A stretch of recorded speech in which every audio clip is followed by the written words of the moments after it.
Stouffville's current population is about 50,000, and it's expected to grow to 88,000 in about 30 years. So housing needs to be built. Could you talk a bit about the town's housing strategy? Yeah, so we're actually doubling in size. We're going to be close to 100,000. That 88,000, 100,000 number is a bit of a rounding error between the regional planners and our local planners. So I always comment on what our local planners are forecasting for. So 100,000 people. We have identified areas that are within the settlement area that can take this expansion, and also with recent MZOs that took place on the west side of Highway 48, there's certain growth areas that have been identified. So Highway 48 corridor is one of them. 10th line is another.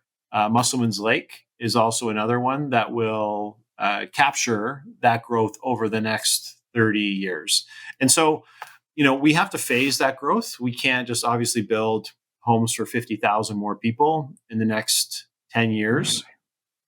And interestingly, as it relates to Bill 23, York Region's portion of the numbers of that 1.5 million homes that the province wants to see built don't include anything in Whitchurch-Stouffville or any additional homes. So there's a large conversation that's been taking place with my regional counterparts and staff around the phasing of growth. And also now there is significant pressure over the next 10 years to deliver over 400,000 homes in the region between Richmond Hill, Vaughan, Markham, and Newmarket.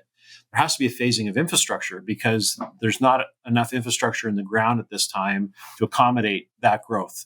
So there's let's take that and park it for a second. When it comes to Stouffville, we have allocation for water and wastewater for probably about the next 10 years, and where we'll see roughly another 18,000 people move into our community in those specific growth areas that I've identified.